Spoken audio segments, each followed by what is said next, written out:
Floodlights washed the street in hard white. A giant screen above the crowd played the same Vought logo again and again. It was safe night, the kind of event that promised smiles and selfies and real heroes up close. Annie January stood on the small stage with her shoulders set.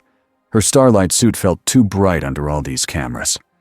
She could hear the chants, but she could also hear the little things. The nervous laugh from a kid who had been pushed too close.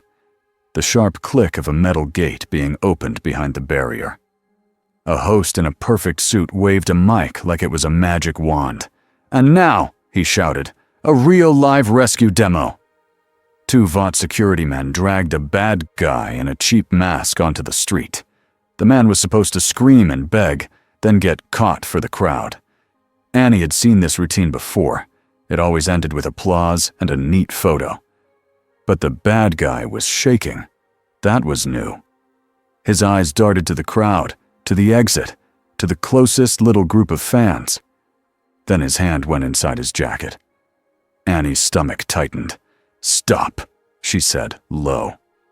The man pulled out a gun. Screams ripped through the front rows. People surged back. The barrier bent.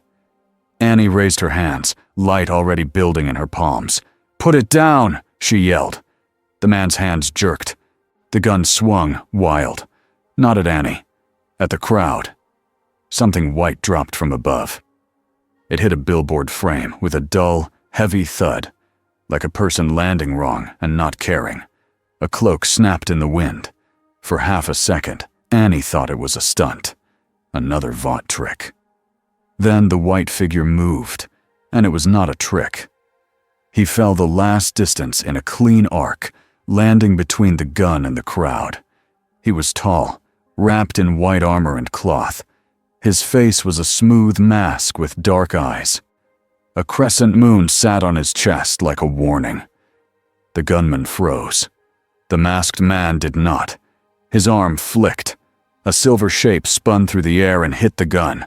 Metal rang. The weapon flew out of the man's grip and skidded across the street. Before the gunman could even blink, the white figure was on him. Annie watched him fight like he had no fear and no patience. A knee to the stomach, a twist of the arm, a hard shove that dropped the man on his back. The masked man's cape swirled as he turned, already looking for the next danger. People filmed with shaking hands. Phones rose like a forest. Annie stepped forward, keeping her voice calm. "Hey, you did good. Who are you?"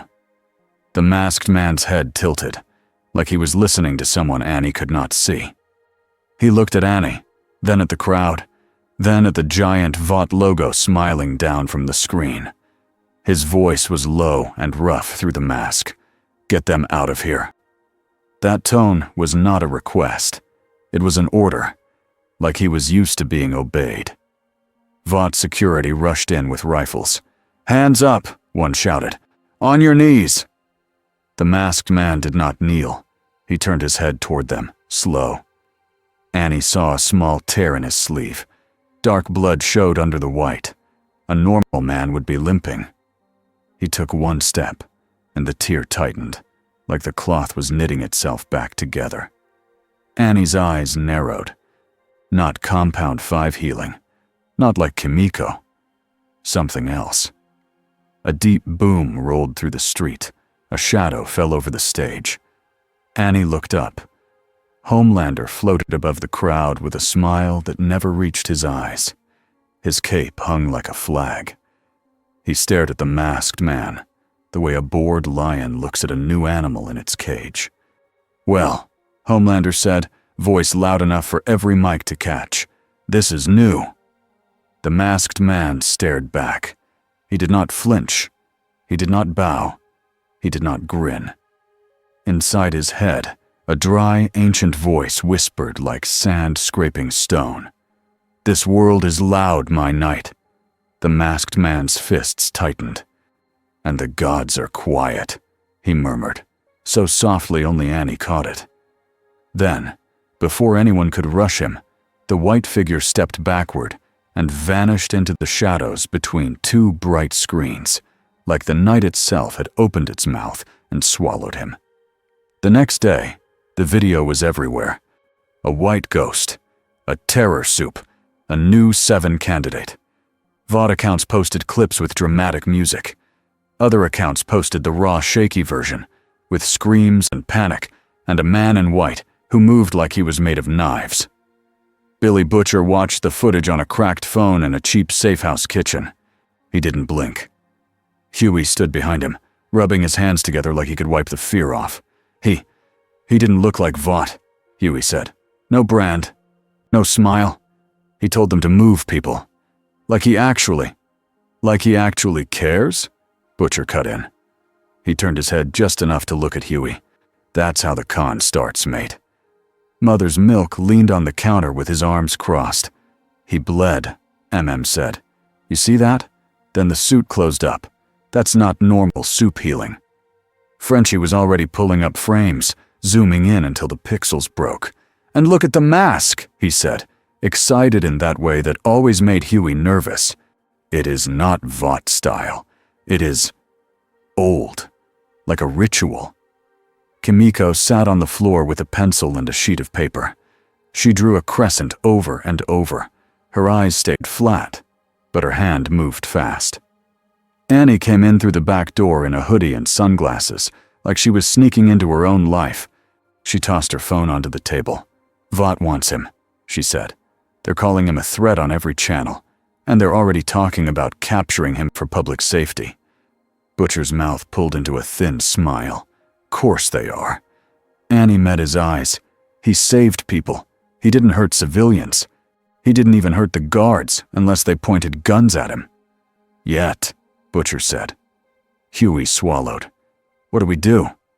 Butcher tapped the screen where the white figure vanished. We find him first.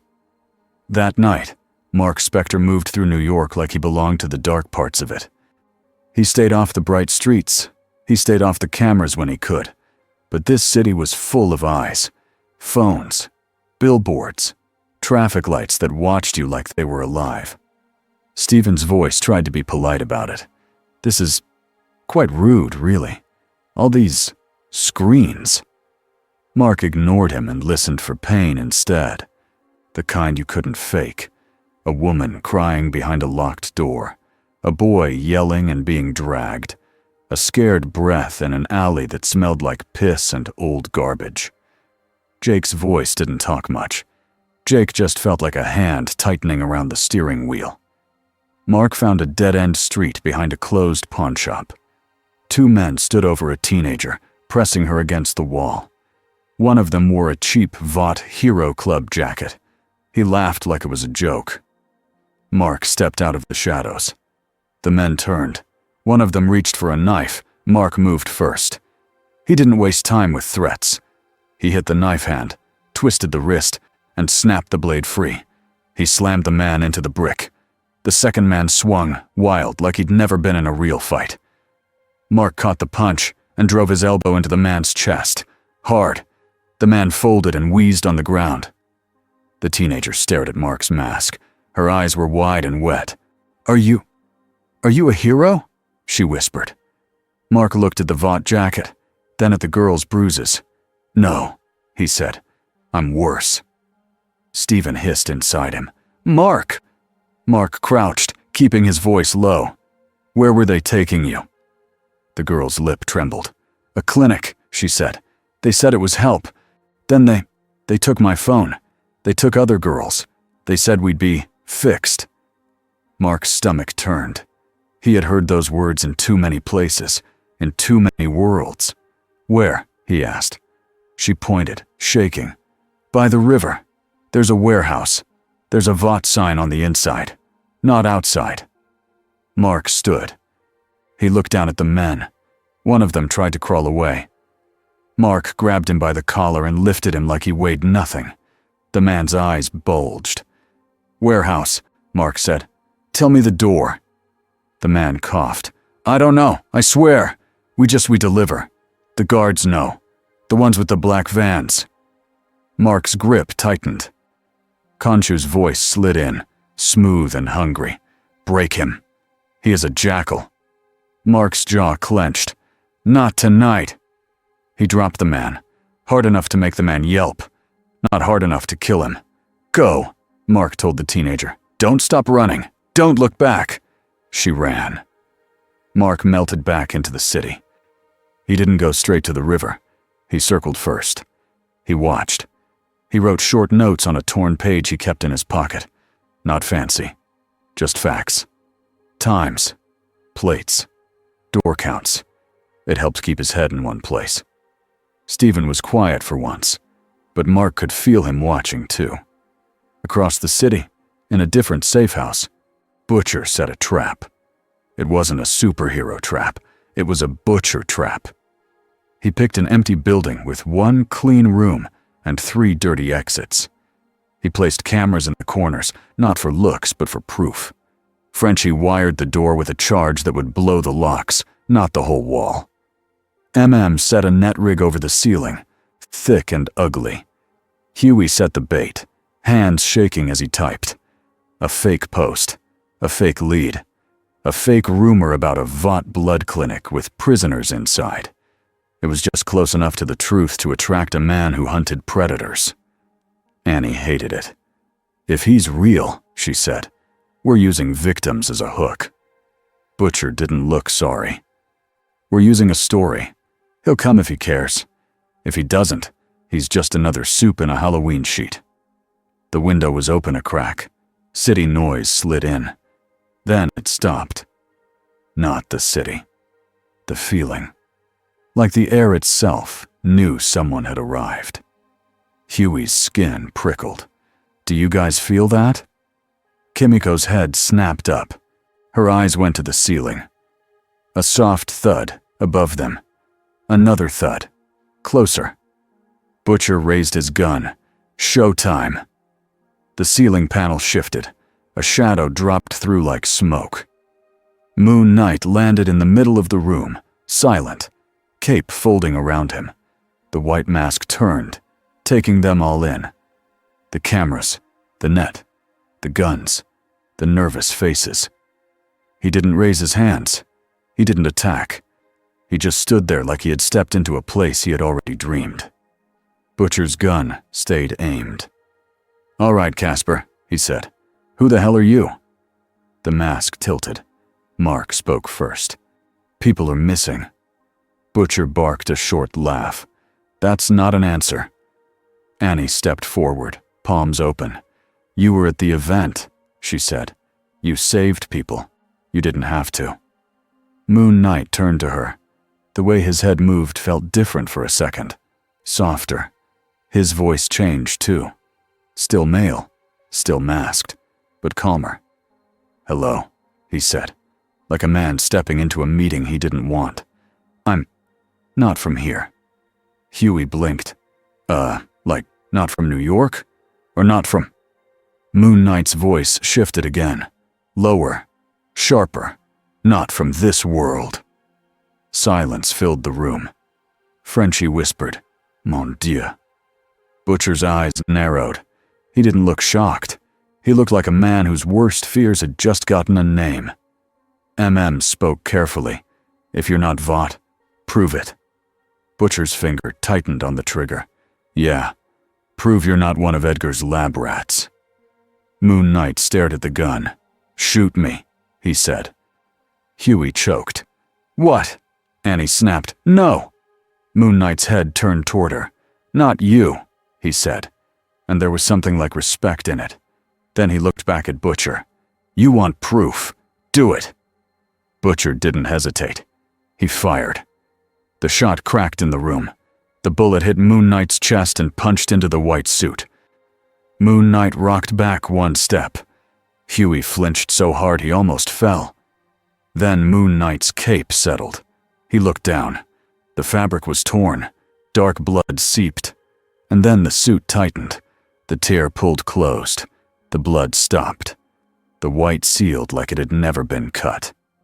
Moon Knight lifted his head. Satisfied? Frenchie reached for a small kit on the counter. We can test your blood, he said. Just a little. If it is V, it will react. Moon Knight stared at the needle, then at Frenchie. No cages, he said. Kept his voice even. It's not a cage, it's information. You want us to not treat you like a bomb? Give us something. Moon Knight was still for a beat. Then he reached up, pulled back the edge of his glove, and pressed his thumb against the needle himself. A bead of blood formed. Huey winced. Dude. Frenchie dabbed the blood onto a strip. They all leaned in. Nothing changed. No bright color. No quick chemical flare. Frenchie's eyebrows lifted. Not V, he said, almost pleased. So, magic. Moon Knight's head tilted like he hated that word. Egypt, he said, and the voice sounded older inside the mask. A tomb. A statue. I died. Huey's eyes widened. You died? Moon Knight's shoulders tightened. And then I didn't. Stephen's voice surfaced, softer and more careful, like he was trying to make this not sound insane. There was a man, he said. Me, Mark. We were used. We made bad choices. We got hurt. Then, Khonshu. Mark shoved forward again, cutting him off. Enough! Butcher watched every shift in voice like he was counting bullets. So what are you? He asked. A walking corpse? A puppet? A soup with a fancy excuse? Moon Knight's hands curled, and for a second, Huey thought the guy might jump and break Butcher in half. Instead, Moon Knight said, I'm a soldier who got tired of being one. I'm a man who tried to run. I'm a liar who wanted a clean life. And I'm the one who does the dirty work when the rest of us can't. Huey swallowed. That's 3 different answers. Moon Knight looked at Huey. Because it's 3 of us, he said. Kimiko's eyes sharpened, like she understood what 3 meant, without anyone explaining. She tapped her own temple once, then pointed at him. Moon Knight gave a small nod. Butcher's eyes flicked to Annie, to to Frenchie. He didn't lower the gun. But something in him shifted. The little part that loved simple answers had died years ago, and this fed the part that loved plans. That healing, said. That ain't compound 5. Annie stared. How? Moon Knight's shoulders rose and fell like he was tired. A god, he said. A deal. A curse. Huey swallowed again. A god? Like Jesus? Moon Knight's head turned, fast, like an animal hearing a sound. A dry chuckle echoed inside Mark's skull. Khonshu's voice was amused and cold. Let them say your god's name. They will learn the difference. Moon Knight spoke out loud, careful. Not like that. Frenchie stepped closer, eyes bright behind his glasses. You hear someone, he said. You listen. You answer. Like a radio, no one else can hear. Moon Knight didn't deny it. Kimiko stood and walked toward him. She was small, but she moved like a blade. She stopped right in front of Moon Knight and stared at the mask. Moon Knight stared back. Kimiko lifted her hand and pressed one finger against the torn spot on his chest, where the suit had sealed. She looked at her own finger. No blood now. Her face softened, just a little, like she had seen a kind of pain she recognized. Moon Knight spoke quietly, and for a moment it sounded like a different man again. You've been hurt, he said, and you kept going. Kimiko's eyes narrowed. Then she nodded once. Butcher watched that exchange like it was a chess move. He lowered the gun a fraction. Not trust, just curiosity. All right, Butcher said. You want to save missing girls. We want to burn Vought. That's a line that can cross. Annie stepped in, firm. No killing civilians, she said. No punish first, if you're not sure. Moon Knight turned to her. I'm sure, he said. Stephen pushed forward, voice softer again. But we can try not to make it worse. Huey's eyes went wide. Did his voice just change? Murmured, yeah, it did. Butcher's gaze sharpened. Multiple personalities, he said, like he was naming a weapon. Great. A soup with a god and a head full of strangers. Moon Knight's fists clenched. Khonshu whispered, angry now. They judge you. They will cage you. They will put a collar on your neck. Mark held steady. I don't work for you, he said. Butcher smiled without warmth. Good. I don't want you on payroll. I want to know where you'll be when I need to point you. Moon Knight stepped closer until the tip of Butcher's gun almost touched his mask. Huey held his breath. If you point me at the wrong people, Moon Knight said, you'll regret it.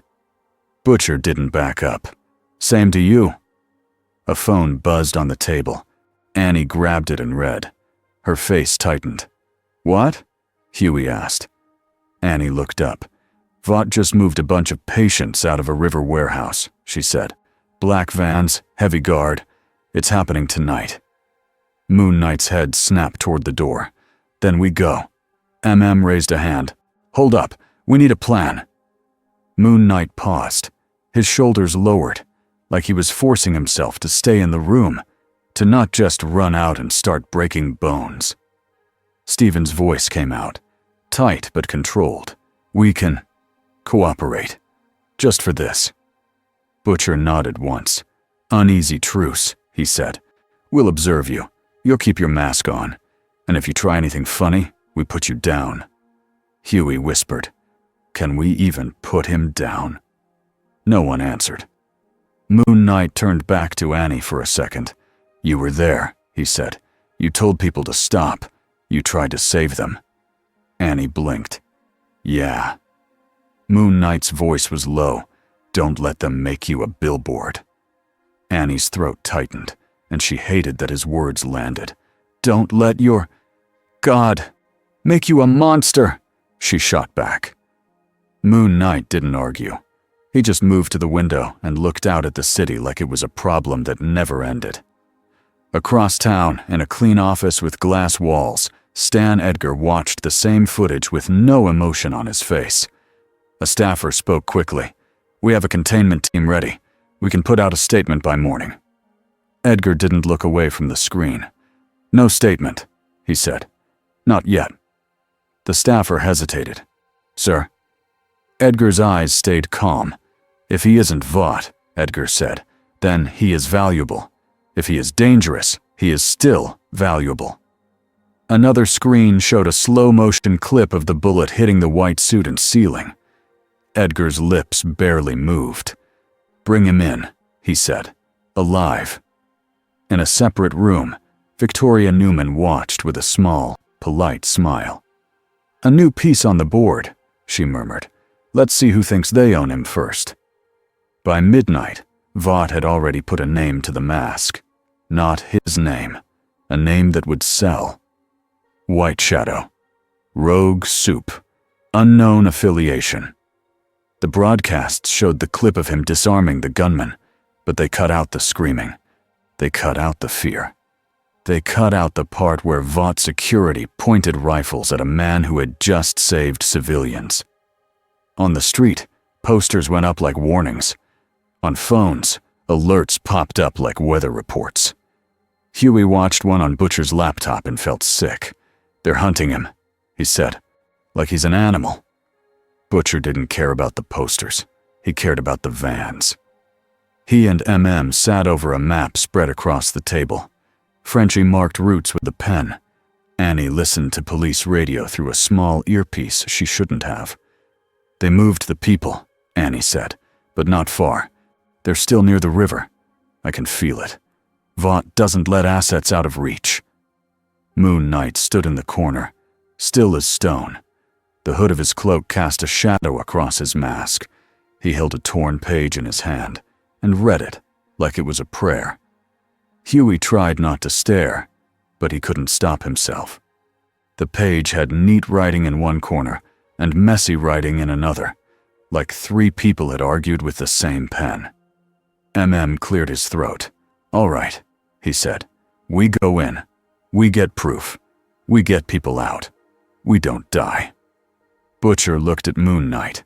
And you, he said, you don't go off script and start your punish routine. Moon Knight's voice came out flat. Don't waste time, he said. They'll hurt them while you talk." Annie stood. "We move," she said. Frenchie drove, because Frenchie always drove when everyone else was too angry to see straight. The van smelled like metal and old coffee. Huey sat in the back with Kimiko and tried to breathe through his mouth. "Do you think Homelander knows?" Huey whispered to Annie. Annie stared out the window. "Homelander knows everything he wants to know," she said, "and he ignores what bores him." Moon Knight said nothing, but Huey saw the mask turn toward the moon hanging over the city. Thin, sharp, like a cut. Khonshu's voice slid into Mark's head. "They will chase you. Good. Let them. Lead them to the truth." Mark's hands flexed. He didn't want to be a lead. He wanted to be a knife. They parked 2 blocks from the river warehouse. From the outside, it looked like any other dead building. No signs, no lights, no loud guards. That was how Vought liked it. Quiet on the street, loud inside. Frenchie handed out gear. Small cameras, zip ties, charges that would blow locks, but not the whole place. Checked a handgun and then checked it again. Butcher checked Moon Knight with his eyes. "All right," he whispered. "In and out." Moon Knight moved first anyway. He went up the side of the building in 2 jumps, using pipes and window frames like they were stairs. He landed on the roof without a sound and peered down through a skylight. Inside, black vans sat in neat rows. Men in tactical gear moved like ants. Between them, a line of young women and kids were being pushed forward with hands on their heads. Huey saw them through a crack in the door when Moon Knight signaled. Huey's throat closed. He wanted to rush in. He wanted to scream. Butcher grabbed his shoulder and held him still. "Wait," Butcher mouthed. Moon Knight didn't wait for long. He waited just enough. A guard raised his rifle to shove a kid faster. The kid stumbled. Moon Knight dropped through the skylight like a falling blade. He hit the floor in the middle of the vans. Heads snapped toward him, rifles lifted. Moon Knight flung a crescent dart. It clipped the first rifle barrel, bending it. He grabbed another guard's wrist, twisted, and yanked the man forward into a knee strike. Gunfire started. Huey flinched as shots cracked in the warehouse. Moon Knight ran straight into it. Bullets punched his suit. He staggered once, then kept moving. The white cloth tore and sealed, tore and sealed. He moved too fast for the guards to line up clean shots. and Butcher stormed in from the side door, loud and messy. Annie followed, her hands glowing enough to light the floor. Frenchie tossed a smoke can that hissed and filled the air. Huey stayed near the back with Kimiko, helping kids move behind a van.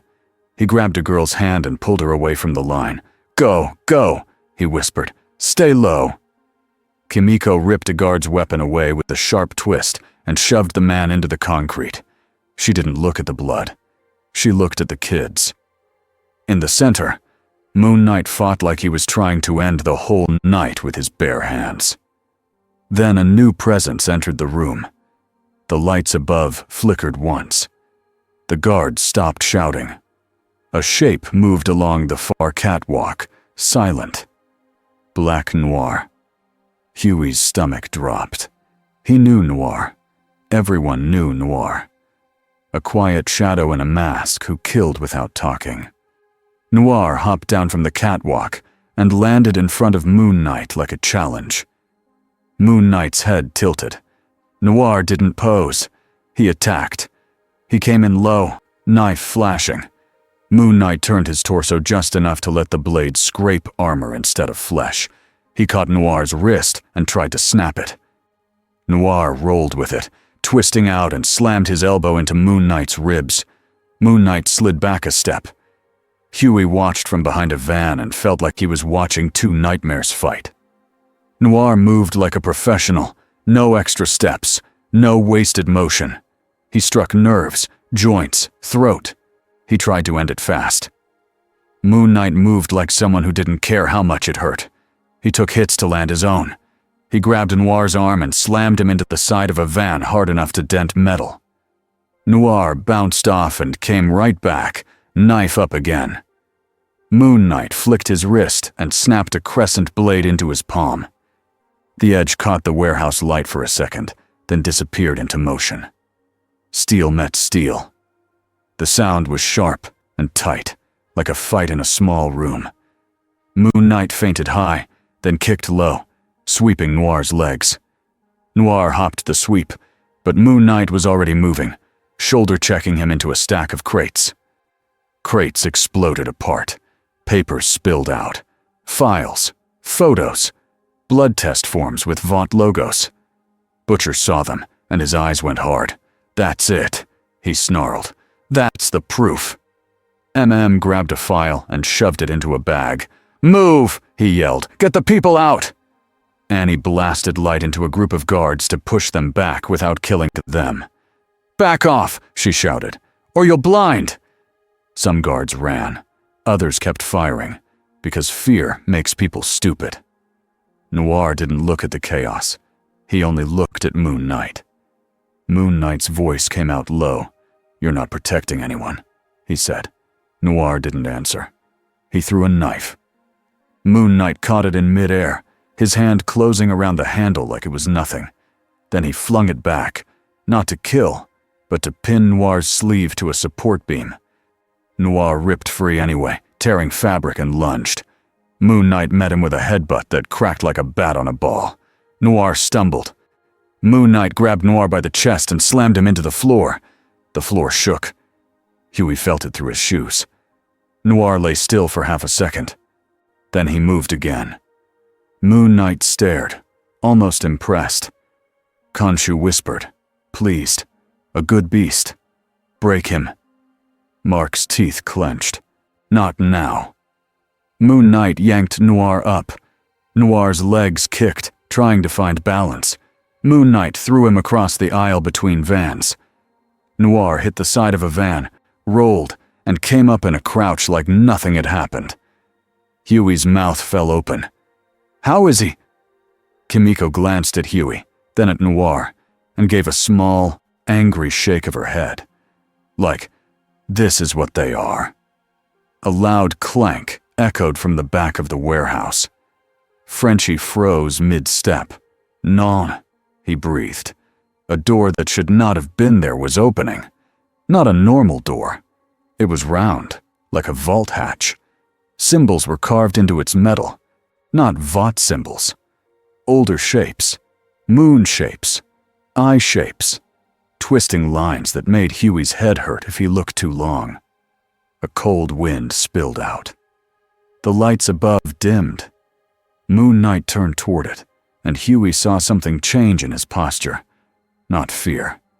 Recognition. Stephen's voice trembled inside. That's wrong. They shouldn't have." Khonshu's voice hissed. "They stole from tombs. They dug in sand they do not respect. Now they open what they cannot close." A Vought scientist in a lab coat ran into the open space with a tablet clutched to his chest. He looked terrified and proud at the same time. "Containment breach!" he yelled. "Keep it stable!" A guard shouted back, "What the hell is that thing?" The scientist's eyes flicked to Moon Knight. "The anomaly," he whispered like he had found a missing puzzle piece. Then the wind became a pull. The air bent toward the round door, like the room was breathing in. A shadow slid out. It didn't have a clear shape. It was like thick smoke that moved with purpose. Two pale points appeared inside it, like eyes that didn't belong in any animal Huey knew. Huey's skin went cold. The shadow drifted toward the line of kids and women like it could smell fear. A kid screamed. The shadow snapped forward. It didn't bite. It didn't punch. It just wrapped around the kid's head like a hood made of night. The kid's scream cut off. Huey's heart slammed. Moon Knight moved. He threw a crescent dart that hit the shadow and did nothing. The metal passed through like it was thrown at fog. Moon Knight didn't stop. He sprinted and slammed his shoulder into the shadow anyway, putting his own body between it and the kid. For a moment, the shadow pressed against his chest like a wave against a wall. Moon Knight grunted. His suit flared faintly, like the white was trying to stay bright in the dark. The shadow recoiled, not hurt, but annoyed. Annie stepped in, light blasting. The shadow pulled back from the beam like it didn't like being seen. "It hates light," Annie shouted. "Or it hates truth," Butcher growled. Frenchie's eyes were wide. "It feeds," he said, "on fear, on guilt. It is like a parasite." The shadow twisted and rushed at the nearest guard. The guard screamed, dropped his rifle, and ran. The shadow followed, fast. It wrapped around him and the man fell, clutching his head, making horrible sounds. Grabbed Huey's collar. "Move!" he snapped. "Get the civilians out!" Huey pulled a kid by the arm and shoved him toward the exit. "Go!" he yelled. "Run!" Kimiko scooped up a smaller child and sprinted, her hair flying behind her. Moon Knight stayed. Noir stayed too, rising from his crouch, knives ready, but even Noir paused when the shadow moved. Moon Knight stared into the dark mass like he was staring into a mirror that showed only the worst parts. Khonshu's voice was sharp now. "Strike it. Name it. Make it kneel." Mark didn't know its name. He only knew what it did. He charged again, this time aiming for the round door behind it.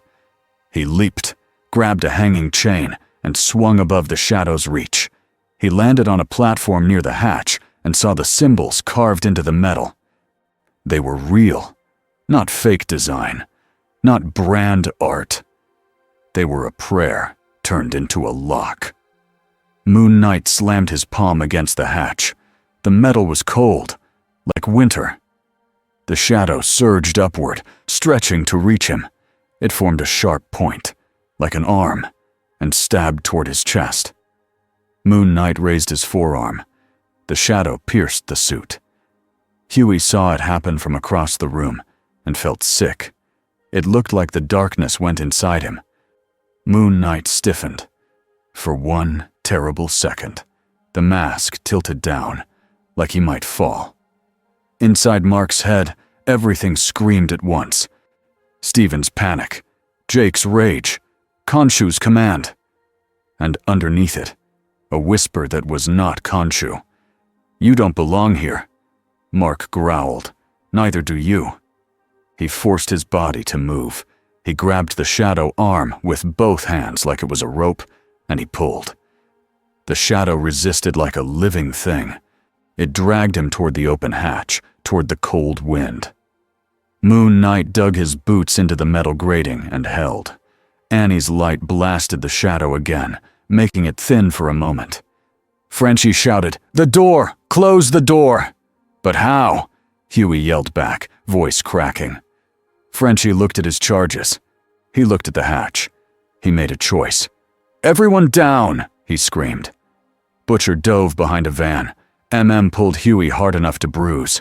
Frenchie slapped 2 charges onto the hatch's edge, not to blow it open, but to bend it shut. He hit the trigger. The blast boomed. Metal screamed. The hatch twisted, grinding against its frame. The symbols cracked. The shadow shrieked without a mouth. It snapped back, yanking itself away from Moon Knight and retreating toward the damaged door, like it had been burned. Moon Knight fell to one knee, breathing hard. The tear in his suit sealed, but he could still feel cold inside his bones. Noir moved again, fast, trying to take Moon Knight while he was down. Moon Knight saw it coming. He threw a crescent blade that clipped Noir's shoulder. Not deep, but enough to make Noir flinch for the first time. Moon Knight stood, swaying once, then steady. Butcher yelled, "We're leaving! Now!" They pushed the last civilians out through the side door into the night. Outside, sirens wailed in the distance. More Vought vehicles were coming. Drones buzzed overhead like angry insects. Huey ran until his lungs hurt, holding a kid's hand, not daring to look back. Behind them, the warehouse lights flared bright again. Too bright. A shadow crossed the roof. Annie looked up and felt her blood go cold. Homelander floated above the building, arms relaxed, like he was watching a show he bought tickets for. He didn't fire lasers. He didn't dive. He just watched the broken hatch, the smoke, the people escaping, and the white figure standing in the open like he didn't care who saw him. Homelander's smile widened. "Now that," he said softly to himself, "is interesting." Moon Knight looked up at him. For a second, the city noise faded. Two forces stared at each other across the distance. One was a god's knight in a mask. The other was a man who wanted to be a god. Moon Knight didn't run. Homelander didn't attack. Not yet. But both of them understood the same simple truth. This world had just changed. Morning made everything uglier. The warehouse video hit the internet before the sun fully came up. It was chopped into pieces. A clip of terrified kids running. A clip of starlight blasting light. A clip of a white figure taking bullets and not falling. Then a clean, polished VOD version with music and a voiceover that sounded calm and fake. "Rogue Soup attacks medical facility," the headline said. The word medical made Huey feel sick. He sat on the safe house couch with a blanket around his shoulders, even though it wasn't cold.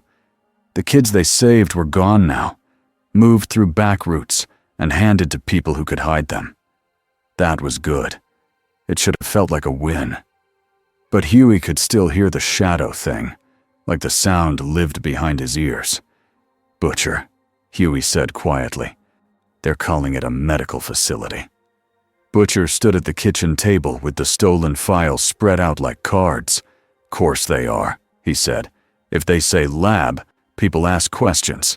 If they say clinic, people clap." MM leaned over the papers, jaw tight. "These are intake forms," he said. "Not medical care. It's sorting, like cattle." Frenchie tapped a page with his pen. "And here," he said, pointing, "project name. Not a joke name, a real one." He read it slowly, like the words tasted bad. Lunar Gate. Annie stood by the window in a hoodie, arms folded. She watched a VOT news van roll past on the street below like it owned the air. "They're going to blame me," she said. "They'll say I helped him." "You did help him," Butcher replied. Annie turned. "I helped the people." Butcher's eyes didn't soften. "Same thing, in their world." Kimiko sat cross-legged on the floor with the same crescent drawing she'd started last night. She had added 3 faces under it. One looked angry. One looked scared. One looked blank. Huey stared at the sketch. "You think he's 3 people," he murmured. Kimiko nodded, then pointed at herself, then at the 3 faces, like she was saying, "I get it." The room got quiet when the white figure stepped out of the hallway. He had been in the bathroom, cleaning blood out of his sleeve like it mattered, even though the suit healed anyway. Now he stood in the doorway with his hood up, mask smooth and unreadable. He looked at the papers, then at the faces, then at Annie. "Where are they taking them now?" he asked. Butcher didn't answer right away. He watched Moon Knight like he was watching a wild dog that could bite through steel. "Depends," Butcher said finally. "Depends where VOT hides the next mess." Moon Knight's head tilted, like he was listening again. Huey tried not to stare, but it was hard. The guy felt like a storm that was trying to stand still. Annie stepped forward and pushed a file toward Moon Knight. "This is what we grabbed," she said. "It says Lunar Gate. It mentions artifacts. It mentions symbols." Moon Knight's gloved hand hovered over the page but didn't touch it. "They opened a door," he said. Frenchie's eyes widened. "You know." Moon Knight's voice went lower. "I know the smell of it." Inside the mask, Mark's head hurt. Stephen tried to keep his thoughts neat. "It's not a door. It's a ritual mechanism. Like a lock." Jake wanted to turn around and go back out into the streets and break every man who wore a VOT badge. Khonshu's voice slid in like a knife under the ribs. "They stole from tombs. They opened what they did not earn. Punish them." Mark swallowed the anger. What else is in the files? Pulled out a folder with photos. Transport routes, he said. Warehouse to unknown locations.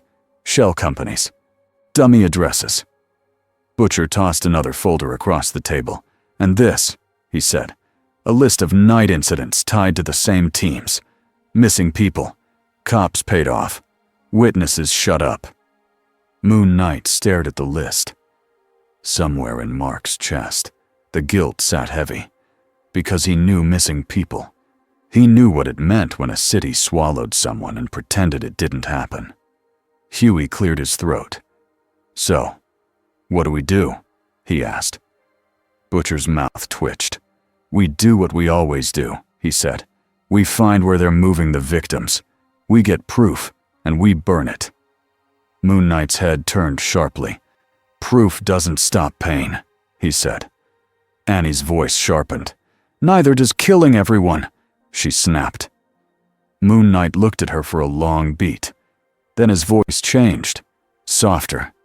Tired. Almost polite. I don't want to kill everyone, he said. I want them to stop. Huey blinked. Okay, he whispered. More to himself than anyone. That's a good start. Butcher leaned in. Here's the thing, mate, he said. You're not from here. You don't know how this world works. They don't stop because you ask. Moon Knight's voice shifted again, sharper this time. Then, I don't ask. Butcher smiled like he'd just found the shape of the problem. There it is. Annie stepped between them. Enough, she said. We can fight Vought and still choose how. Moon Knight's shoulders rose and fell once. He looked away, like he was forcing himself to stay in the room. Frenchie held up a page with a stamp. This is the key, he said. A procurement record. Cairo storage. A museum partner.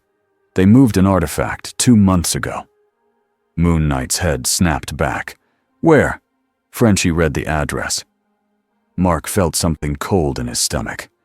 Not fear. Recognition. Like a bad memory finding him again.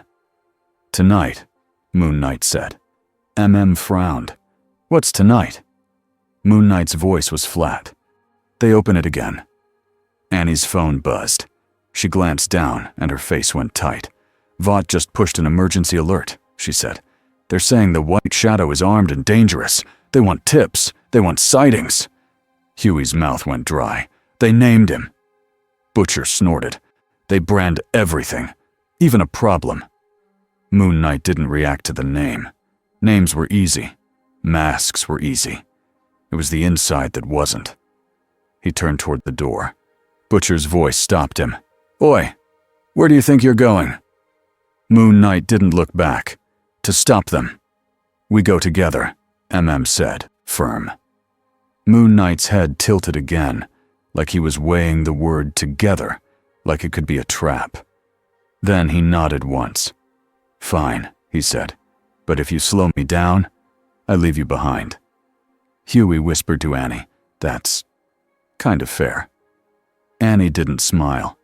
It's also how people get killed. Across town, in a clean office, Stan Edgar watched the same clips with the same calm face. A Vought scientist stood in front of him, sweating. The door destabilized, the scientist said. We need the anomaly present. There's a resonance. Edgar lifted a hand. The scientist stopped like someone hit pause. Edgar's voice was quiet. You will stop calling him an anomaly, he said. He is a person. People can be owned. People can be threatened. People can be broken.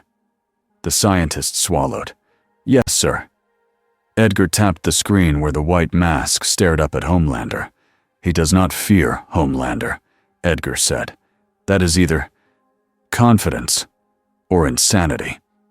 Another screen showed a map with red circles. We have a containment option, a security chief said. Black Noir can engage. We can deploy heavy netting, sonic disorienters, thermal tracking. Edgar didn't look impressed. And if he escapes? The security chief hesitated. Edgar's eyes stayed calm. Then we stop chasing him like he's prey, Edgar said. We make him come to us.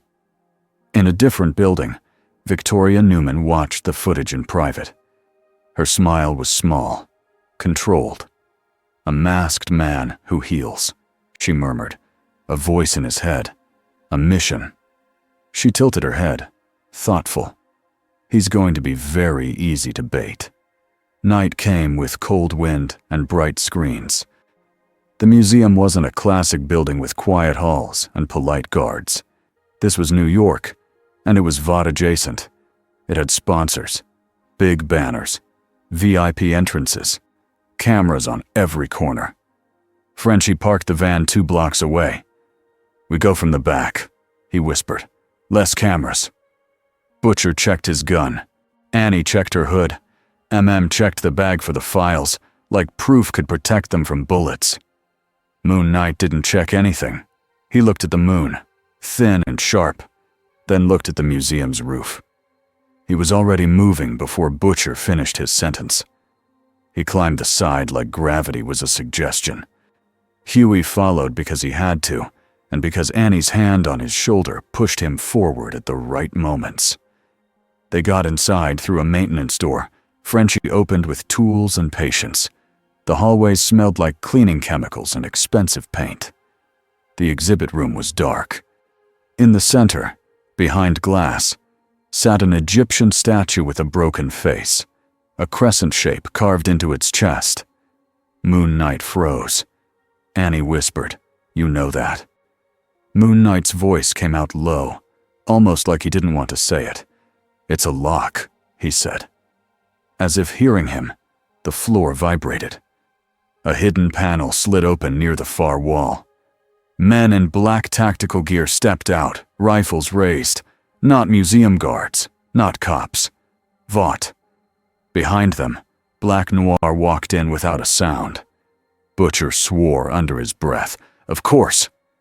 Noir's head turned, locking onto Moon Knight. Moon Knight's shoulders tightened. He didn't step back. He stepped forward. The Vought team didn't shout. They didn't warn. They fired. Annie blasted light, knocking rifles up and away from the civilians that weren't here. There were no civilians. This was a trap built in a place that looked safe. Tackled Huey behind a display case as bullets chewed wood and glass. Frenchie yanked a small charge from his pocket.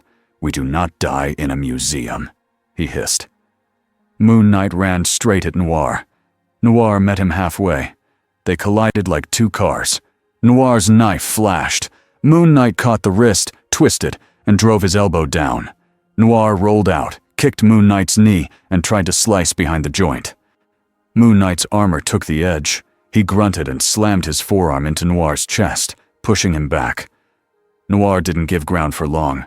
He moved again, clean and fast, aiming for weak points. Moon Knight fought like he didn't care about weak points. He cared about ending it.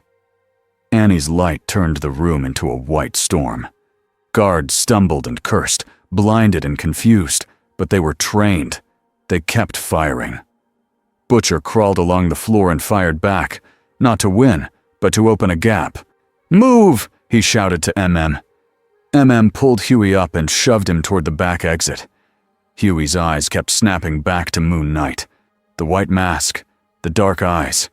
The way he got hit and kept coming like pain was just another noise. Then the statue cracked. A thin line split the glass case, even though no bullet hit it. Moon Knight's head jerked toward it. Khonshu's voice slammed into Mark's skull. "They are forcing it. They are forcing my door." The crescent on the statue glowed faintly. The hidden panel in the wall widened, and cold air poured out like the museum had opened a freezer full of darkness. Frenchie's face went pale. "Non," he whispered again, like the word was all he had. A whisper rolled through the room. Not a human whisper. A feeling that made Huey remember every bad thing he had ever done. The shadow slipped out. It didn't crawl. It flowed.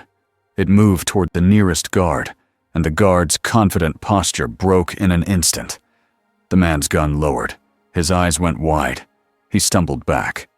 "No," the guard whispered. No, no, no. The shadow wrapped around his head. The guard dropped, like someone turned his power off. Vought soldiers panicked. Their training broke. They weren't scared of bullets. They were scared of what they couldn't punch. Noir didn't panic. He stepped away from Moon Knight, eyes tracking the shadow, like even he knew this wasn't a normal target. Moon Knight stared at it. The cold in his bones from the warehouse woke up again. Stephen's voice was tight. It's tied to you. It followed you. Mark stepped forward anyway. Get the others out, he said, not looking away from the shadow. Butcher barked a laugh, wild and sharp. Yeah? And you'll just wrestle a ghost? Moon Knight's voice turned hard. I already did. Annie grabbed Huey's arm. Go, she told him. Now. Huey wanted to argue. He wanted to stay. But then the shadow turned toward him, and his breath caught. It could feel him. It could smell him. Huey ran. MM dragged Butcher toward the exit, because Butcher would have stayed just to spite the universe. Frenchie stumbled after them, clutching his bag like it mattered. Annie stayed a second longer, light blazing from her hands, trying to keep the shadow back. Moon Knight walked straight into the cold wind spilling from the hidden door. The shadow surged at him like it hated him the most. It slammed into his chest. For a second, Huey looked back and saw Moon Knight vanish inside a wave of darkness, like the room swallowed him whole. Then Annie's light flared brighter than it had all night, and the shadow recoiled, thinning at the edges. Moon Knight stumbled out of it, one knee hitting the ground. Noir moved, fast, trying to seize the moment. Moon Knight reacted without looking. A crescent blade snapped out, catching Noir's forearm and forcing him back. Noir paused. In that pause, Moon Knight stood. His suit was torn in 3 places. Blood showed. Then the suit tightened again, sealing as if the night itself was stitching him back together. Moon Knight grabbed the statue with both hands. The stone was heavy. It should not have moved. Moon Knight grunted and ripped it free from its base anyway, dragging it toward the hidden door, like he was hauling a body.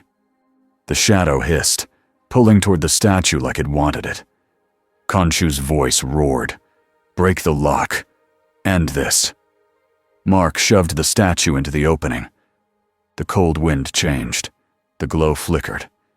The shadow shrieked, stretching thin, trying to slip around the stone. Annie shouted from the doorway, Now! Close it! Frenchie, outside the room, slammed a charge onto the panel edge and hit the trigger. Metal screamed. The panel warped shut. The glow died. The cold wind stopped. The shadow snapped back like a rubber band pulled too far, and the last of it vanished into the sealed seam. Silence hit the room so hard Huey's ears rang. Noir didn't waste time. The second the door sealed, he threw a smoke pellet at Moon Knight's feet. Smoke burst up. Moon Knight swung through it, but Noir was already moving, vanishing into the side hallway like he had never been there. Vought soldiers followed, dragging their downed men, leaving behind broken glass and a cracked exhibit sign. The trap didn't end in a clean win for anyone. It ended in everyone choosing what to save. Moon Knight staggered toward the exit. Annie grabbed his arm and pulled him into the night. They ran. By the time they reached the van, the museum alarms were screaming, and Vought drones buzzed over the roof like angry bees. Huey's hands shook as he climbed inside. They opened it in a museum, he whispered. In a museum. Butcher stared out the back window, eyes hard. They'll open it anywhere, he said. They don't care who's around. Moon Knight sat in the corner, head bowed. Inside, Mark's mind was loud. Stephen was panicking. They can recreate it. They can do it again and again. Jake was furious. Go back. Break them now. Khonshu was pleased and angry at once. They see you now. They will fear you. Good. Fear is honest. Mark clenched his fists until the leather creaked. This isn't over, he said out loud. Annie looked at him, breathing hard. No, she agreed. It's not. The next morning, Vought made the museum incident into a story about heroism. They didn't mention the hidden door. They didn't mention the symbol. They didn't mention the guard who collapsed screaming and never got back up. They said a rogue soup attacked a public building. They said Vought protected the people. They said Black Noir fought bravely. They showed a blurred clip of Moon Knight dragging the statue, cut right before the door closed. They put a new label on him. The Moon Terror. Huey watched the broadcast with his stomach twisting. They're making him the bad guy, he whispered. Butcher didn't even look surprised. They always do, he said. Moon Knight stood by the sink, washing blood off his hands like it mattered. His mask was still on. MM watched him carefully. You knew that artifact, MM said. That wasn't just, I saw it once. That was personal. Moon Knight didn't answer right away. Then his voice softened. It's a tomb thing, he said. Like that explained everything. A lock. A promise. They're breaking it. DeFrenchie leaned forward. They are making a door for your god, he said. Or for something like him. Moon Knight's shoulders tightened. They don't want my god, he said. They want a weapon. Annie's eyes narrowed. And they think you're the key. Moon Knight looked at her. I am, he said simply. That night, he left the safe house without asking. Not because he didn't care, because he couldn't breathe in one room with too many people watching him like he was a bomb. He walked the streets until the noise turned into a dull hum, and the moon sat high enough to make shadows sharp. He found a place that felt forgotten, an old community shelter, closed after a funding issue, with boarded windows and a front sign that was half ripped off. The door was locked, but the lock was cheap. Moon Knight pushed it open. Inside it smelled like dust and old blankets. Mark stood still and listened. No voices but his own. Stephen breathed out, relieved. Finally, space. Jake's presence stayed restless, like a guard dog pacing. Khonshu's voice hovered. This is your mission. Claim it. Mark moved through the rooms, slow. He checked corners. He checked ceilings. He checked exits. Then he started cleaning. Not neatly. Not like a man decorating. Like a soldier making a safe point on a map. He pulled a broken table to the center room. He set it upright. He dragged an old filing cabinet into a corner. He cleared a wall space and pinned up a city map he stole from a train station. He didn't need luxury. He needed routine. He needed rules. He pulled out the torn pages he'd been writing on and taped them together. A rough notebook. A mission log, like Stephen called it with a voice that tried to make it sound normal. Mark wrote in simple lines. Night. City. Missing. Vought. Door. Symbol. Cold wind. He wrote the time, the place, the faces he remembered. He wrote it down, because if he didn't, his head would split into pieces. Stephen murmured, almost shy. This helps. Mark didn't answer, but he kept writing. By the third night, the shelter wasn't pretty, but it was his. A place where the mask wasn't a costume. It was a boundary. A place where the mission could start and end. A place where he could be the Moon Knight without becoming a monster. The first person to find it wasn't Vought. It was Huey. Huey showed up at the door with Annie and Frenchie, looking like he expected a trap. Huey's eyes widened when he saw the map wall and the taped-up pages. Oh my God, Huey whispered. You made a bat cave. Moon Knight's head tilted. A what? Frenchie smiled, half nervous, half excited. A base, he corrected. A mission place. Annie stepped in slowly, looking around. This is smart, she said. For you. Moon Knight's voice came out tired. If I don't do this, he said, I lose track. Huey spotted the notebook on the table. He pointed. Is that your journal? Moon Knight's head turned sharply. Don't touch it. Huey froze like a kid caught near a stove. "Okay. Sorry." Frenchie leaned close to Annie and whispered, "3 handwritings. I told you." Annie whispered back, "I know." Moon Knight heard them anyway. He didn't react. He just looked at the door, like he expected someone worse to walk in. Butcher arrived last, because Butcher always arrived like a problem. He stepped inside, scanned the room, and whistled softly. "Look at you," he said. "You're setting up shop." Moon Knight's voice went cold. "This isn't your shop." Butcher smirked. "No, but it's useful." Annie shot him a warning look. "Don't." Butcher shrugged. "What? I'm impressed. The masked lunatic is doing admin." Huey tried not to laugh. He failed. It came out as a short, nervous snort. Moon Knight stared at Huey. Huey coughed and covered it. "Sorry, it's kind of normal." Moon Knight's voice softened a fraction. "It has to be." For a few days, the Midnight Mission worked. Not as a superhero show, as a quiet thing.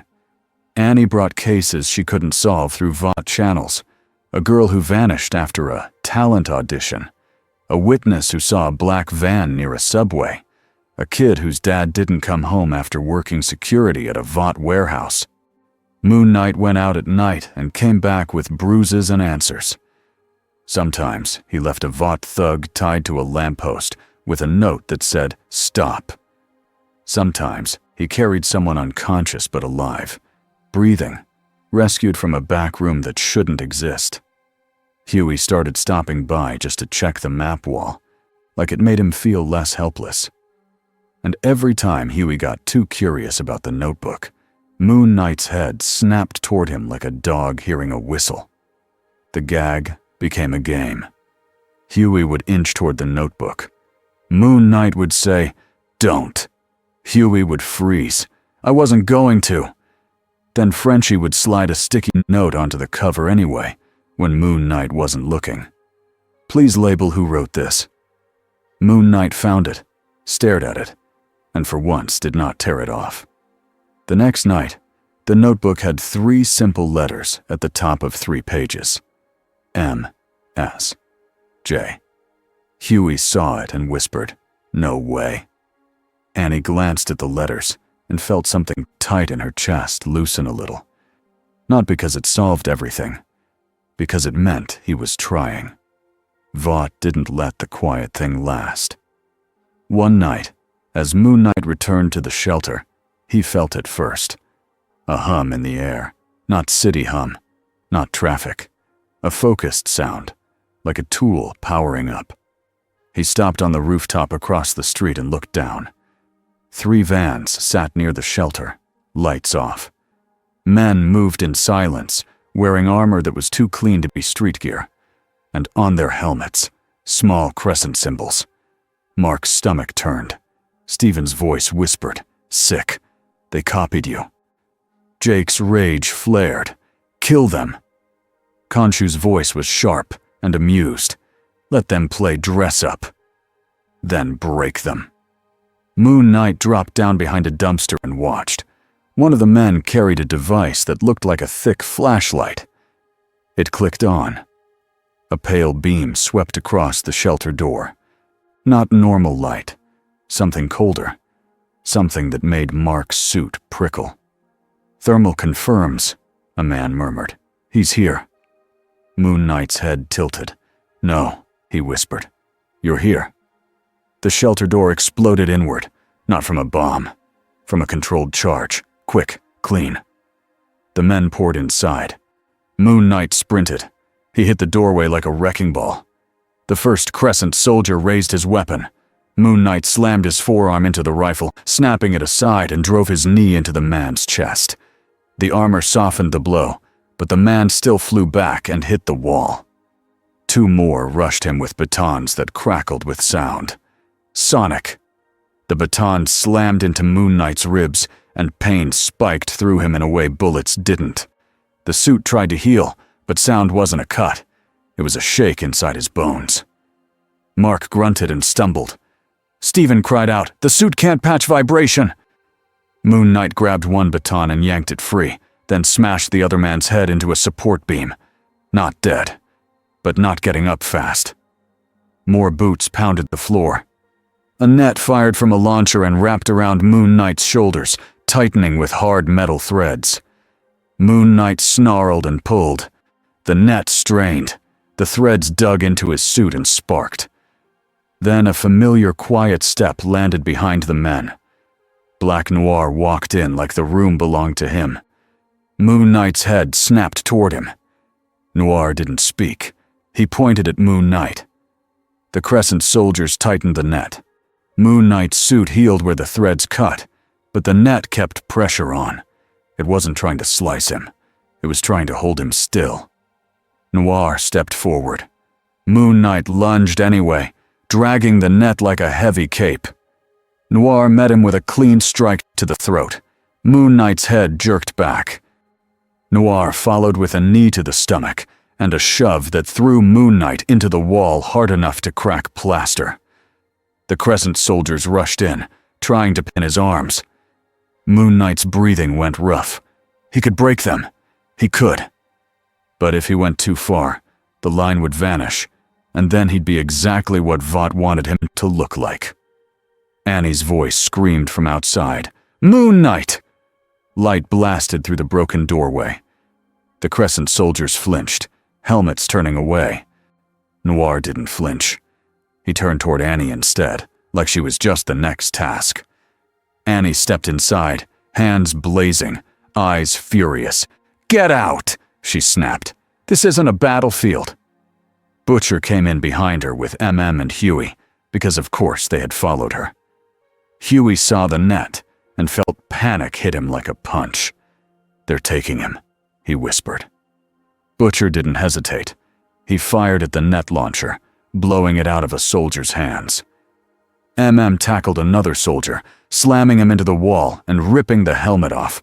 Frenchie rushed in with a small toolkit, eyes wide. "I disable," he muttered. "I disable now." Noir moved toward Annie. Annie blasted light straight at him. Noir raised his arms and crossed them, taking the hit like it was rain. He slid back a step, boots scraping.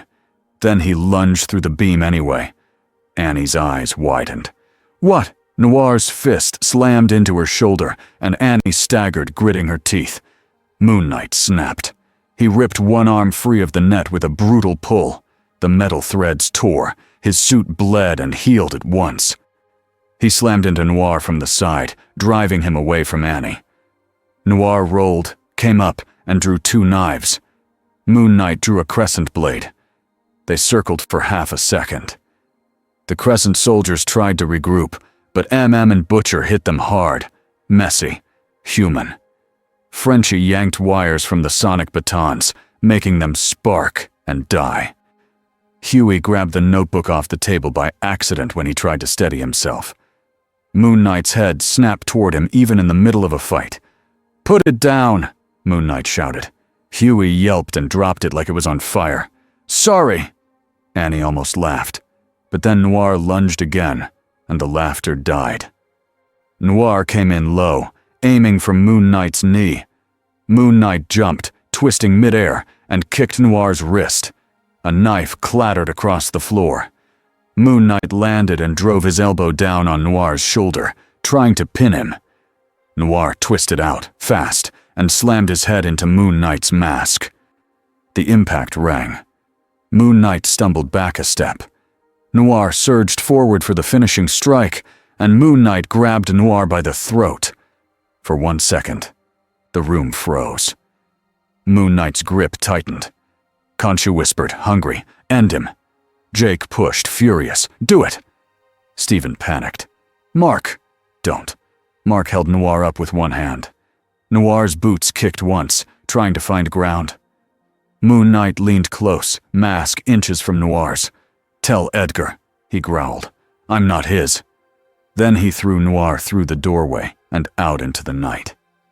Noir hit the pavement, rolled, and came up in a crouch like always. He didn't charge back in. He looked at Moon Knight, then looked at Annie. then looked at the broken shelter. Then Noir did something rare. He backed away. A Vought drone buzzed overhead, camera light blinking.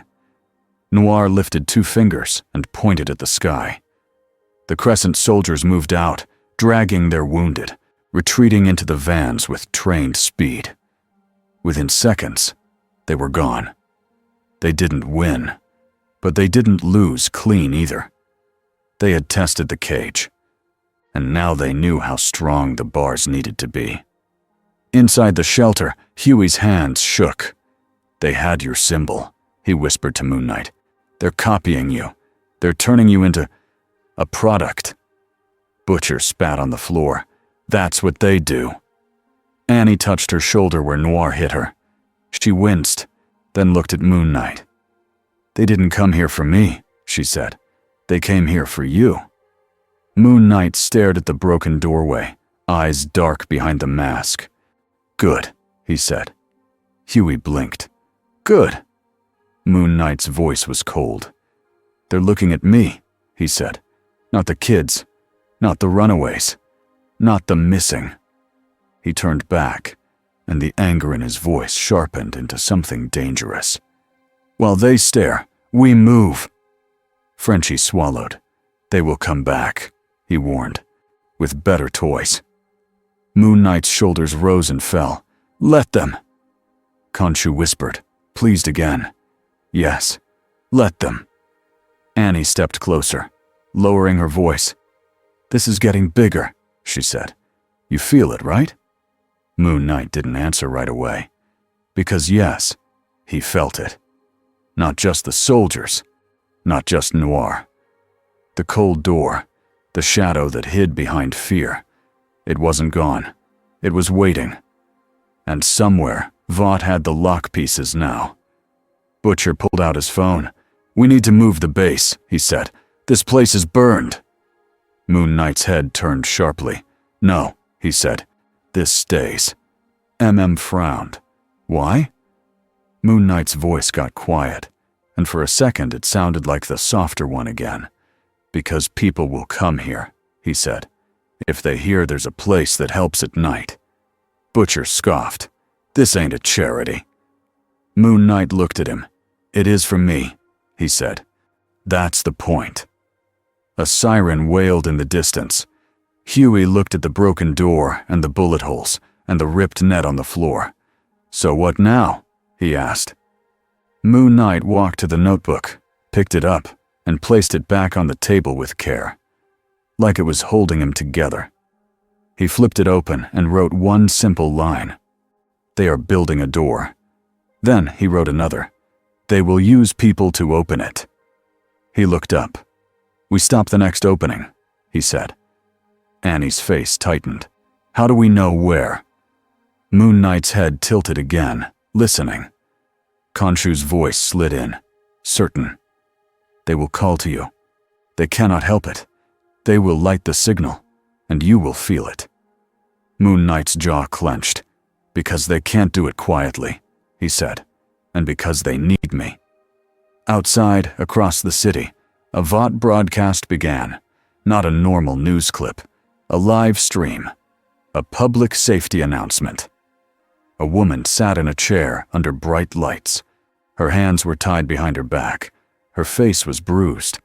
A Vought logo sat in the corner of the screen, as calm as a smile. A man off camera spoke gently. "If you have information about the Moon Terror," he said, "call the number below. Help us stop him before more people get hurt." The woman looked up into the camera. Her lips trembled. "Please," she whispered. "Please, whoever you are, help me." Moon Knight saw it on Huey's phone as Huey stared in horror. Moon Knight's body went still. The air in the shelter felt colder. Annie whispered, furious, "They're using her." Butcher's eyes went flat. "Bait!" Moon Knight's hands clenched into fists. "Where is she?" he asked. Frenchie zoomed in on the background of the stream. "A loading dock," he said fast. "Industrial. Near the water again." Grabbed his gear. "Then we go." Butcher looked at Moon Knight. "And you don't go alone." Moon Knight didn't argue this time. He just stepped into the night like it was calling his name. Far above the city, Homelander hovered near a Vought tower, watching the live stream on a screen in the sky. He smiled slowly. "Bring the Moon Man to me," he murmured. And somewhere in the dark, behind locked doors, Stan Edgar watched too. And Victoria Newman watched with that same small smile, like she was already choosing what to take when the mask finally came off.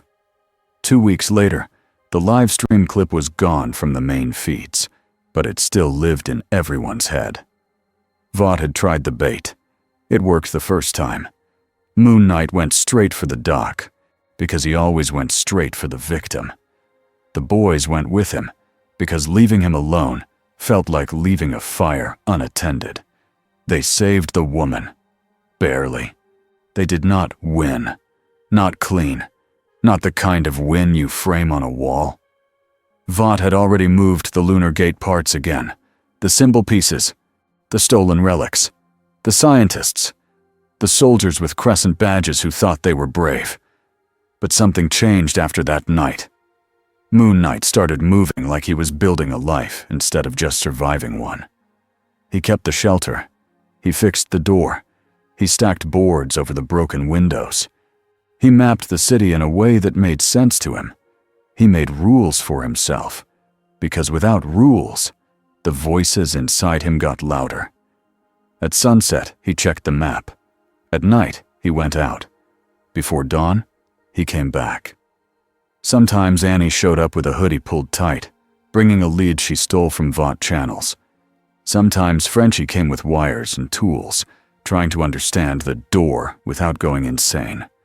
Sometimes Huey came just to stand there and feel like he wasn't useless. Butcher came too, always watching, always measuring. The notebook stayed on the center table like it was sacred. Huey stopped trying to touch it after Moon Knight yelled at him 3 times in 1 week. But the sticky notes never stopped.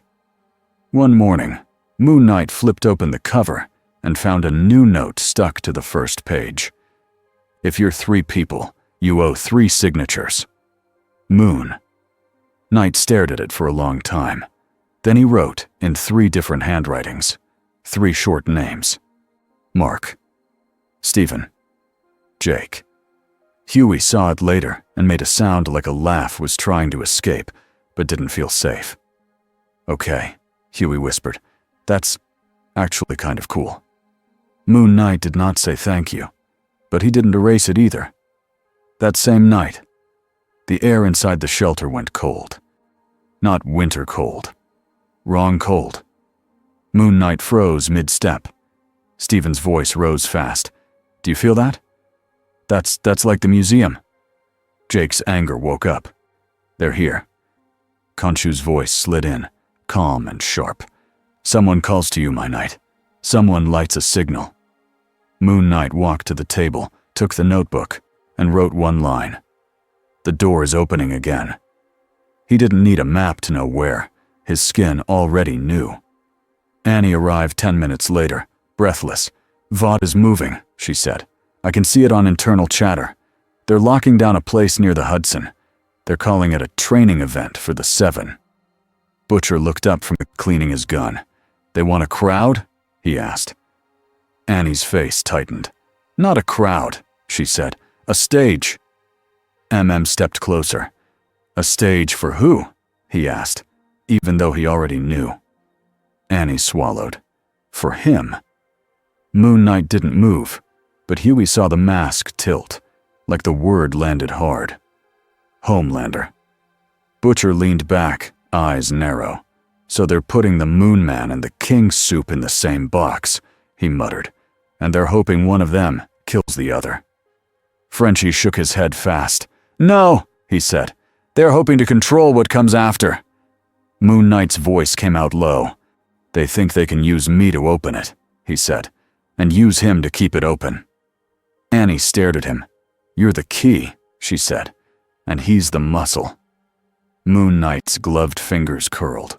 "Then we don't give them both." They moved before the city fully slept. The location was an old shipping yard with new fences. Vought banners hung like they belonged there. Floodlights turned night into a bright lie. Camera drones floated above, waiting. Butcher stayed low, using the dark between containers. Carried the bag with files and devices. Frenchie carried tools to cut power. Huey carried nothing, which somehow felt worse. Annie walked with her hood up, light held tight inside her palms, like she was holding her breath in her hands. Moon Knight went over the top. He crossed rooftops and container stacks like it was normal ground. He watched from above, mask pointed down. In the center of the yard, Vought had built a circle of metal plates with symbols etched into them. Not pretty. Not ancient. Like a company had tried to copy a prayer with a welding machine. In the middle of that circle stood the broken statue pieces from the museum, now strapped to a frame like a machine. And on the edge of the circle stood people. Not many. Maybe 10. All tied. All terrified. Human batteries. Huey's throat closed. "Oh God," he whispered. Moon Knight's whole body tightened. Khonshu's voice purred. "Punish them." Stephen's voice shook. "Save them first." Jake's voice growled. "Break every neck." Mark held on to the only rule that mattered. Protect the victim. A calm voice echoed from speakers mounted on poles. "Ladies and gentlemen," the voice said, smooth and proud. "Welcome to a new era of safety." Annie's face twisted. "That's not Edgar," she whispered. "That's PR." Then the speakers clicked off, and the yard fell into a new kind of silence. A shadow dropped into the floodlight like a stain. Homelander landed inside the circle. He didn't need to look around. He already knew everyone was watching. He smiled at the cameras, then turned his head toward the darkness, where he could smell people hiding. "Come out," he said, voice light, like he was inviting friends to a party. "I know you're here." Butcher didn't move. Didn't move. Huey felt his hands shake. Moon Knight stood on a container roof, white cape fluttering in the wind. Homelander looked up and found him instantly. There was no surprise on Homelander's face, just hunger, like boredom finally had a target. "Moon Terror," Homelander called, using Vought's name like it was a toy. "Or do you have a better one?" Moon Knight didn't answer. He dropped into the yard, landing outside the circle, between Homelander and the tied victims. Homelander's smile widened. "There he is." Moon Knight's voice came out low. "Let them go." Homelander laughed once, not happy, just amused. "You don't get to talk like that here," he said. "This is my world." Moon Knight didn't flinch. "Then act like it," he said. "Protect them." That hit Homelander in a strange place. His eyes narrowed. "You think you can shame me?" he asked.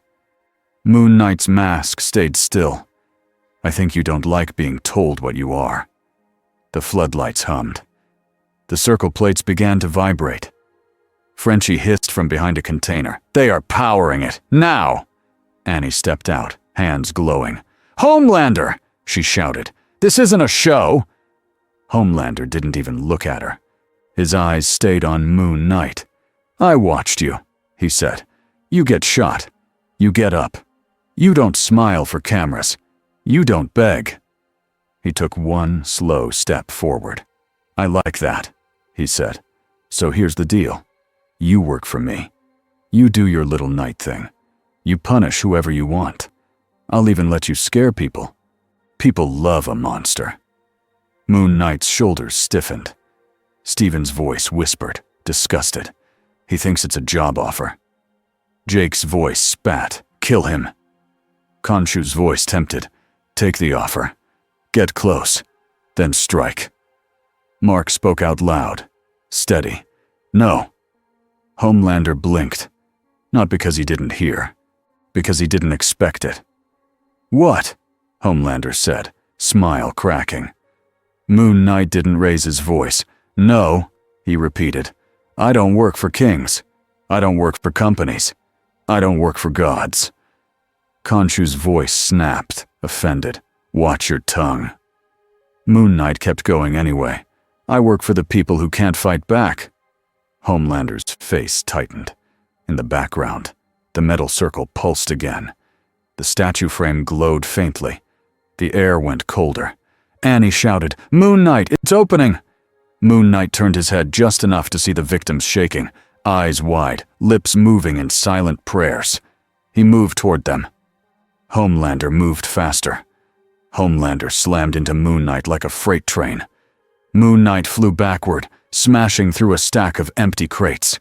Wood exploded. Metal clanged. He hit the ground hard enough to crack concrete. Huey cried out, "Holy!" Moon Knight pushed up anyway, ribs screaming, suit already tightening and sealing. Homelander hovered inches above the ground, calm as a man standing over a bug. "That was me being nice," Homelander said softly. "You don't say no to me." Moon Knight wiped blood from inside his mask with the back of his hand. "Then you'll have to kill me," he said, voice rough, "or get out of my way." Homelander's smile returned, thin and cruel. "Careful," he whispered. "You might get what you want." Moon Knight didn't rush Homelander. That would be stupid. He rushed the circle. He sprinted low, angled toward the victims, not toward the strongest thing in the yard. Homelander blurred and appeared in front of him again, blocking like a wall. Moon Knight changed direction mid-step, using a container corner to bounce and leap over Homelander's shoulder. For a second, it worked. Moon Knight landed near the Tide people and began cutting ropes with a crescent blade. "Run," he barked. "Don't stop." A woman stumbled free and ran. Another fell and crawled. Huey and MM surged out of hiding to grab the freed victims and drag them toward cover. Annie blasted light at the circle plates, trying to disrupt the glow. Frenchie sprinted to a power box, hands flying over wires. Butcher aimed his gun at the statue frame. "If I break the machine—" "No," Frenchie shouted. "If you break it wrong, you open it more." Butcher snarled, frustrated. Homelander landed behind Moon Knight with a soft thud. Moon Knight felt it and turned. Homelander grabbed him by the cape and yanked him upward like he weighed nothing. Moon Knight swung a crescent blade at Homelander's face. Homelander caught his wrist. The grip was iron. Moon Knight's bones creaked. Homelander leaned in, eyes bright with anger. "You're brave," he said, "or you're stupid." Moon Knight's voice came out strained. "Both." Homelander threw him. Moon Knight slammed into a container wall, denting metal. He dropped, rolled, and forced himself up again. His suit sealed. His breathing stayed rough. He could keep taking hits, but the victims could not. The circle pulsed again. A dark seam opened above the statue frame, thin as a crack in glass. Cold wind poured out. The shadow was coming. Annie felt it, and her skin crawled. "It's here," she whispered. Huey looked up and his heart sank. "No," he said. "No, no, no." The crack widened. The shadow slid out like a living bruise in the air. It didn't go for Homelander. It went for the humans first. The freed victims screamed and ran, but the shadow moved like it had no legs and didn't need ground. Moon Knight shoved himself between the shadow and the fleeing people. It slammed into him, trying to wrap around his head. Moon Knight's suit flared pale. His knees buckled. Inside his skull, the voices collided. Stephen begged, "Hold on." Jake roared, "Fight!" Khonshu commanded, "Give me the body, now!" Mark tasted blood and cold. He could let Khonshu take over. He could become stronger, faster, more savage. He could probably tear through soldiers and maybe even surprise Homelander for a moment. But he knew what that would cost. He would become a weapon someone else held. He would stop being a choice. Mark growled through clenched teeth. "No." The shadow tightened, and Mark's vision swam. Then a bright beam hit the shadow from the side. "Annie!" She stood with both hands out, light blazing so hard her face looked pale and scared. "Get off him!" she screamed. The shadow recoiled, thinning in the light like smoke in wind. Moon Knight sucked in air. Frenchie shouted from the power box, "I can shut down the plates, but I need 10 seconds." Yelled back, "You don't have 10. Butcher saw the crack in the air and understood something simple. This wasn't a normal fight. This was a door. He ran, not toward Homelander, not toward the shadow, but toward the circle's edge where the metal plates connected. Butcher slammed a device onto the seam, something Frenchie had built, ugly and risky. Frenchie's eyes widened. "Billy, that's not—" Butcher hit the trigger anyway. "Do it!" he yelled, "or we all die!" The device whined. The circle plates flickered. The crack in the air wavered like a door losing its hinge. Homelander turned his head toward the crack, annoyed now, like someone messing with his TV. He floated closer, curious. The shadow hissed and surged, trying to hold the opening. Moon Knight understood the choice in a blink. If Homelander got too close, the door might lock onto him as a power source. The crack could become a real gateway. Something worse could come through. Moon Knight couldn't beat Homelander, but he could move him. He sprinted straight at Homelander. Homelander laughed. "Finally," he said, almost happy. Moon Knight didn't throw a punch to win. He threw a punch to get attention. He slammed his fist into Homelander's chest. It did nothing. Homelander didn't even step back. But it annoyed him. Homelander grabbed Moon Knight by the throat and lifted him off the ground. Moon Knight's boots kicked in the air. Homelander's eyes bored into the mask. "You're not even strong," he said, like he was disappointed. "You're just stubborn." Moon Knight's voice came out tight. "Good," he rasped. Homelander's brow furrowed. "Why is that good?" Moon Knight pointed weakly with 2 fingers. Homelander's eyes flicked for half a second toward the crack. Half a second was all Moon Knight needed. Moon Knight yanked his cape free and snapped a crescent dart, not at Homelander, but at a stack of hanging chains above them. The dart cut a link. A heavy chain dropped and slammed into Homelander's shoulder. It didn't hurt him much, but it made him look away. Moon Knight drove his knees up into Homelander's ribs and twisted, slipping free from the grip just enough to drop to the ground. Homelander's hand closed on air. Moon Knight ran, baiting. Homelander followed, fast, angry now, chasing like a predator that hated being made to chase. Moon Knight led him away from the crack, away from the victims, away from the circle's center. Annie kept blasting the shadow, forcing it to stay thin. Frenchie screamed, "Now!" and ripped wires out of the power box like he was tearing out a heart. The floodlights flickered. The circle plates died. The crack in the air shrank, fighting to stay open. The shadow shrieked and surged toward the statue frame, trying to pull power from it. Butcher's device kept whining, pushing the seam unstable. and Huey dragged the last freed victim behind cover. Huey looked up and saw Moon Knight sprinting with Homelander right behind him, fast as a nightmare. Huey's voice cracked. "He's going to get killed." MM's face stayed hard. "He's keeping that thing away from us," MM said. "That's what he's doing." Moon Knight vaulted over a container. Homelander flew over it, catching up instantly, and slammed Moon Knight into the ground again. This time Homelander punched him, once. Moon Knight's world went white. His mask cracked at the edge. He tasted blood and dust. Homelander leaned down, voice low. "I gave you a chance," he whispered. Moon Knight forced his head up. "You don't give chances," he said. "You sell them." Homelander's eyes narrowed, rage hot and childish. He raised his fist, and then the yard behind them went silent. Not normal silence.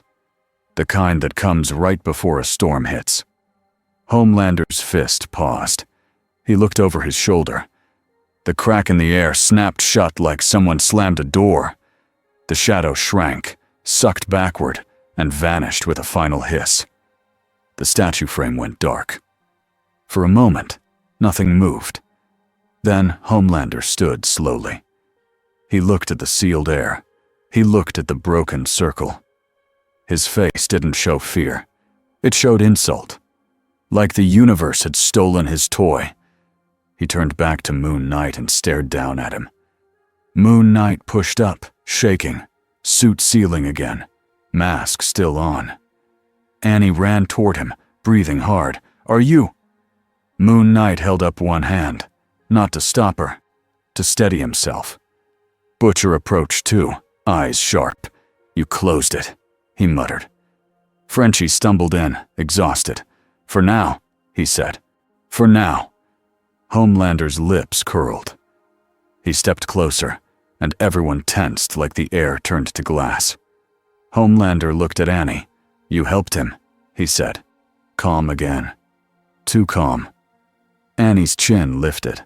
"I helped people," she said. Homelander's eyes slid to Butcher. "And you," he said, almost amused. "Still alive. Like a bad smell." Butcher didn't speak. He just stared back with hate. Then Homelander looked at Moon Knight. "So," Homelander said softly, "you don't want a job." Moon Knight's voice was rough. "No." Homelander took one step closer. "Fine," he said. "Then here's what you get." Everyone held their breath. Homelander smiled. "You get my attention," he said. Then he flew upward, slow, not rushing, like he wanted them all to watch him leave. He hovered for a moment above the yard, looking down like a king over a chessboard. "This isn't over," he called. "I don't share my world." Then he vanished into the sky. Vought soldiers began to move in the distance, regrouping, hauling broken equipment, retreating from a scene they could not explain on camera without revealing the truth. Butcher exhaled through his nose, angry and relieved at the same time. "We need to go," he snapped. Annie looked at the yard, at the empty circle, at the freed victims being loaded into the van. "They'll try again," she whispered. Moon Knight stared at the spot where the crack had been. Khonshu's voice was quiet now, not pleased, not angry, only certain. They will always try. That is their nature. Moon Knight's hands clenched. "Then I'll always stop them," he said. Butcher looked at him, eyes narrowed. "And what are you now?" Butcher asked. "A teammate? An ally? A problem I'll have to shoot later?" Moon Knight's mask turned toward him. "I'm none of those," he said. "I'm a warning." Huey swallowed. "So you're staying?" he asked, like the question mattered more than it should. Moon Knight didn't answer right away. Stephen wanted to say yes, because a routine was forming. Jake wanted to say yes, because the hunt was good. Mark wanted to say yes, because people needed him. Khonshu wanted to say yes, because this world had become a new battlefield. Moon Knight finally spoke. "For now," he said. And that was honest. A week later, the shelter looked different. Not clean, not safe, but alive. A new lock sat on the door. Better boards covered the windows. The map wall had more pins and fewer blank spaces. The notebook lay open on the table. Huey stood over it with his hands behind his back, like he was near a museum exhibit again. He didn't touch it. He just read the top line Moon Knight had written in thick ink. "Midnight mission. Rules. Save the victim. Do not become their weapon. Write it down. Stay real." Huey exhaled. "That's actually a good list," he murmured. From the corner, Moon Knight watched him without moving. Annie sat on a broken chair with a cup of water, rubbing her wrists like she was tired all the way through. "Vought is telling a new story," she said. "They're saying the Moon Terror attacked a training site, and Vought heroically stopped a chemical incident." Frenchie snorted. "They lie like they breathe," he muttered, taping a small sensor near the door. "But now we know where they build the plates. We know what power they need. We learn." MM checked his phone, jaw tight. "Newman's office put out a statement too," he said. about protecting American families from rogue supes. Butcher scoffed. Everyone's got a microphone, he said. No one's got a soul. Moon Knight didn't join the talk. He didn't care what words they used. He cared about the next person who would vanish at night. He walked to the map wall and pinned a new note in a spot near the river. Another van. 2:14 a.m. 2 men, 1 kid. Annie watched him. "You're keeping a routine," she said. Moon Knight nodded once. "If I don't," he said, "I fall apart." Annie's voice softened. "And the voice?" she asked carefully. Moon Knight's mask tilted, listening to something only he could hear. Khonshu's voice drifted, amused. "She fears your god. She should." Moon Knight spoke out loud, simple. "He's still there," he said. "He wants control. I don't give it." Annie studied him. "You said something in the yard," she said, "about not working for gods." Moon Knight's shoulders tightened. "I said it," he replied. "I meant it." A small silence settled. Then Huey stepped forward and placed a sticky note beside the notebook without looking like he was doing it. Moon Knight's head turned instantly. Huey froze. "The code didn't touch the pages," he said fast. "I swear." Moon Knight stared at the sticky note. It said, "Please sleep sometimes." Moon Knight stared for a long beat. Then he took the note and pressed it onto the inside cover of the notebook instead of throwing it away. Huey blinked. "Wait," he whispered. "You kept it." Moon Knight's voice came out flat, but not cruel. "It's advice," he said. Butcher rolled his eyes. "Look at that," he muttered. "The Moon Man's learning feelings." Moon Knight didn't react. He walked to the window and looked out at the city. The billboards still glowed. The sirens still wailed. Vought still smiled on every screen. But somewhere down there, people were still walking home too late, still getting followed, still disappearing into vans. Moon Knight's fists tightened. Khonshu's voice whispered, quieter than before. "This world will test you again." Moon Knight whispered back, so low no one heard, "Let it." Annie stood behind him, also looking out. "You staying?" she asked. Moon Knight didn't turn. "For now," he said again. Annie nodded like she understood the limits of that promise. A phone buzzed on the table. Frenchie checked it and went pale. "Another missing," he said. "Just now." Moon Knight pulled his hood up. He didn't say anything heroic. He didn't pose. He just moved. He stepped out of the shelter and into the night like it was his job, his curse, and his choice all at once. And behind him, the city kept going. Just different now.